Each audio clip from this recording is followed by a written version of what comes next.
dire c'est quoi mes goûts, mes tendances, etc. à mon niveau. Puis la Banque de Montréal aussi recourt à des travailleurs étrangers. Mais semble que, si on est patriotique un peu, si on a à cœur, c'est les mêmes banques qui nous font la morale partout. C'est de couper, de transférer tout ce qu'ils peuvent. Puis là, maintenant, on n'a plus besoin d'en transférer à l'étranger. Maintenant, hein, on peut recevoir des travailleurs temporaires qui ne sont pas syndiqués sous prétexte qu'il y a pénurie de... Bon. Tiens. Regardez ça. Ah, ben là, on ne la voit pas bien, là. C'est que quand on croit à nos enfants, ils peuvent s'épanouir. C'est la Banque royale du Canada qui nous dit ça. Tu sais, moi, je trouve que ça dépasse les limites. Ta gueule, on a plus le ta gueule, tu sais, tu nous fous à tour de bras, tu congédies du monde en période de profit-rapport, tu fais appel à des travailleurs étrangers, tu détournes des milliards dans les paradis fiscaux, puis tu viens nous dire, comment dire, nous sortir des publicités comme ça, mais ça pogne auprès du monde. Le mot du podcast de la Banque royale est bonne. Quand on est rendu jouer des annonces à la télé, là, comme Kraft, là, qui a des concours pour financer des cours d'école ou des parcs d'amusement, ben voilà. Mais c'est quoi ça? On en est rendu, c'est ça, on en est rendu à la charité privée. Ils vont vous donner quelques saisines, ils vont financer une cause ici et là, les causes qui font leur affaire, là. Moi, je ne serais pas financé, malheureusement. Bon, et puis, mais ils vont détourner au même moment des milliards dans les pays, les paradis fiscaux. Mais ça pogne auprès du monde. Et les médias d'information, tant par les écrits qui agissent comme courroie de transmission ou amplificateur, amplifient ça, ils ont de l'argent pour s'acheter des articles ou faire des publi-reportages. Et là, le monde dit, bon, mais ils sont bons, il ne faut pas les taxer plus, messieurs, dames. OK.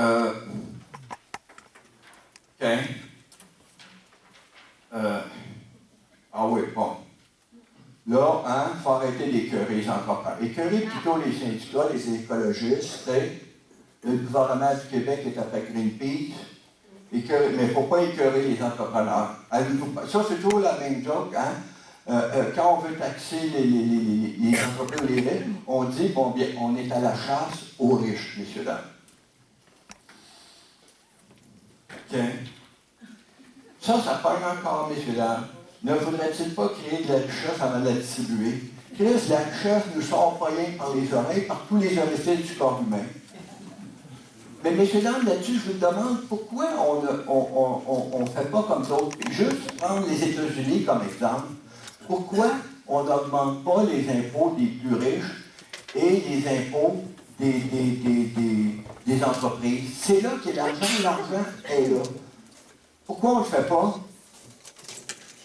Écoutez, aux États-Unis, je viens de vous dire, le taux d'impôt fédéral des entreprises est de 33, ici il est de 15.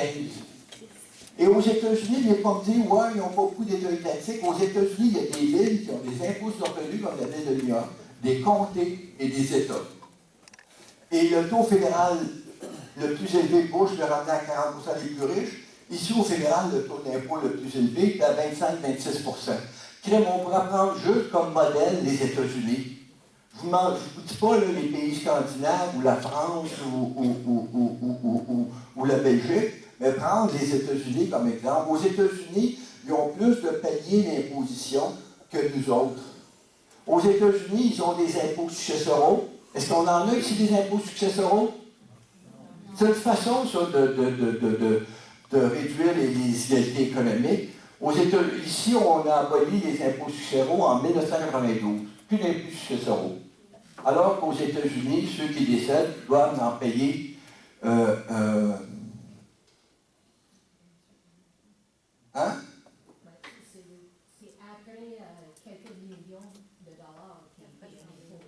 Non, mais je pense qu'à partir de 600, moins d'un million, 600 que, il y en a un peu, puis après ça, ça augmente, messieurs, dames. Mais il y en a, par exemple, il y a plein de télé qui donnent des conseils, les Québécois qui ont un condo en Floride, là, faites attention aux impôts successoraux. Il faut, face à la montée des inégalités économiques, il faut augmenter soit messieurs, dames, il y a 4 grands. On peut taxer leurs revenus, on peut taxer la consommation et on peut taxer les services publics. Ça va? Mais aussi, quand on dit taxer les revenus, il y a 2 types de revenus. Il y a le travail et il y a le capital. Bon, ben, moi, je serais prêt à baisser d'imposer un peu moins le travail pour taxer un peu plus le capital ou la richesse. C'est comme ça qu'on va atténuer. C'est comme ça que les grands économistes, Stiglitz ou Krugman ou le français Piketty disent il faut absolument taxer la richesse.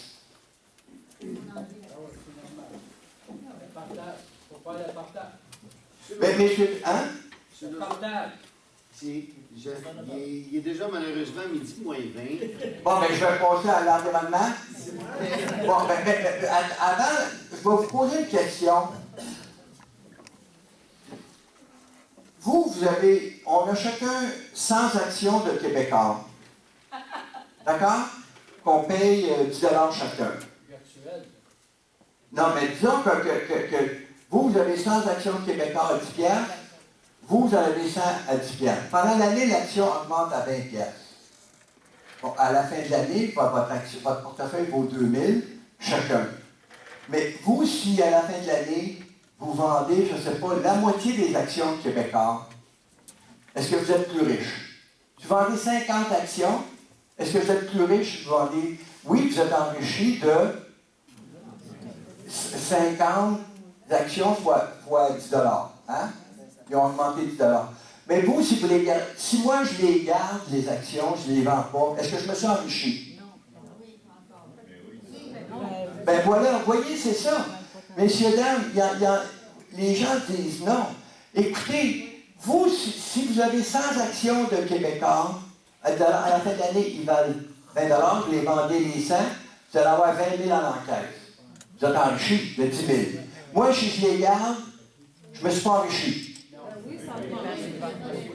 Ben voilà, madame a entièrement raison. C'est ça qui est la différence entre le revenu fiscal et le revenu économique. Voyons donc, messieurs, dames, si à la fin de l'année, le revenu est matérialisé, la décision de les vendre ou de les garder, c'est une décision d'investissement. Moi, parce que je garde mes actions, je ne me suis pas enrichi. Alors, c'est pour ça, le fisc, lui, le fisc devrait taxer tout revenu, quel qu'il soit. C'est ça qu'on appelle les taxes sur la richesse, messieurs, dames. Bon. Ben vite, là. Attendez donc. Là, c'est ça. OK. Les provinces devront se serrer la ceinture. Pourquoi devraient se serrer la ceinture? On parle des culottes. Les Québécois devront faire des sacrifices selon la Banque Toronto Dominion. L'argent nous sort par les oreilles, messieurs, dames. Bon. Hein? Ou je vais vous poser une autre question. Si on augmente, tiens, madame, si on augmente le tarif d'électricité de 100 $ par année, aux résidentiels et aux compagnies, est-ce que ça revient à 100 $ pour les deux? Ah ben voilà, l'entreprise, c'est déduit de son impôt, puis deuxièmement, elle ne paye pas de TPS TVQ. Alors que les résidences, le 100 $, il faut rajouter 15 % de TPS TVQ. Et si vous gagnez 115 $, allez-vous pouvoir payer votre facture d'électricité? Non, parce que pour nous autres, ce n'est pas d'étude d'impôt. Au contraire, c'est l'électricité se paie avec du bénéfice.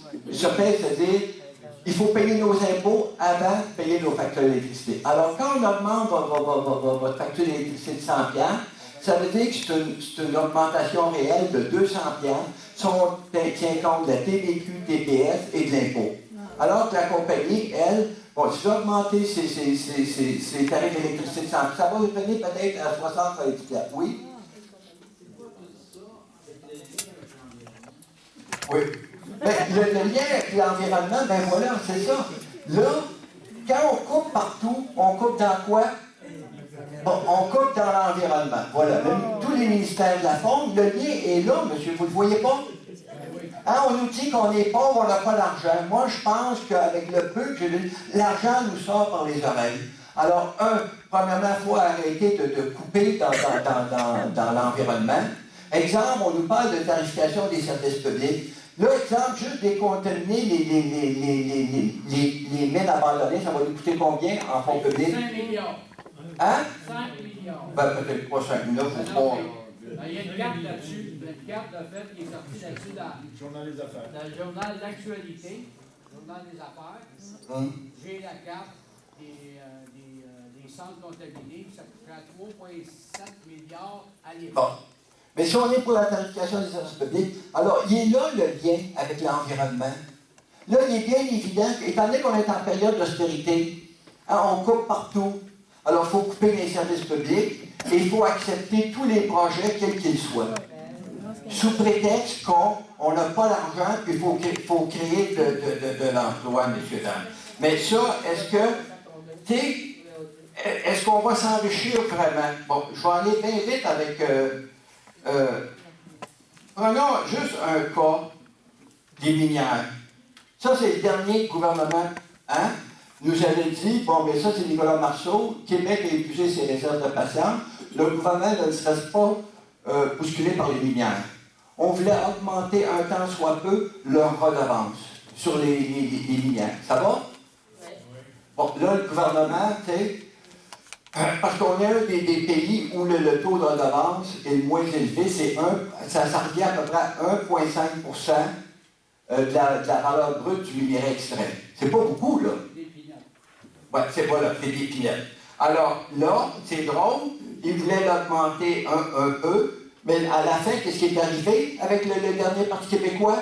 Bien, naturellement, hein, face, au lobby des minières et autres compagnies, avec leurs lobbyistes, le Parti québécois a reculé et il s'est contenté d'à peine 50 millions de plus.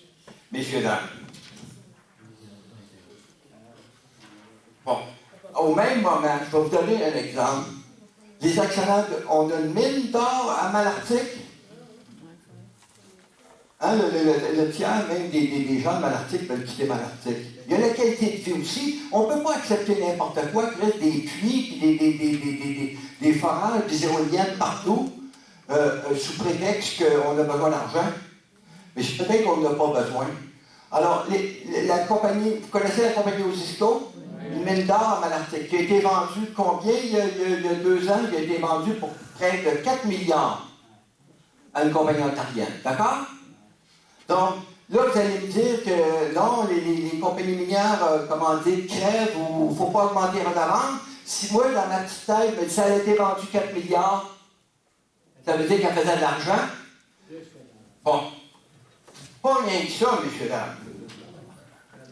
Tiens, ça, c'est plus petit. Alors, la compagnie, juste une minute, la compagnie est vendue 4 milliards. Osisko vend à 2 compagnies, à Nico Eagle et Yamani Gold, pour 4 milliards. Mais aussi, en plus de toucher 4 milliards, les actionnaires d'Osisko vont avoir droit à une redevance de 5% par année sur l'or extrait dans le futur. Expliquez-moi, je vous le demande, comment ça se fait que le gouvernement du Québec ne peut pas augmenter à plus d'1%, 1,5% les redevances sur la valeur brute extraite, alors que la compagnie Osisko qui vient d'encaisser 4 milliards, les actionnaires se sont enrichis grandement, une mine d'or à Malartic, eux, en plus de toucher 4 milliards, vont recevoir dans le futur une redevance de 5%. Et où la logique?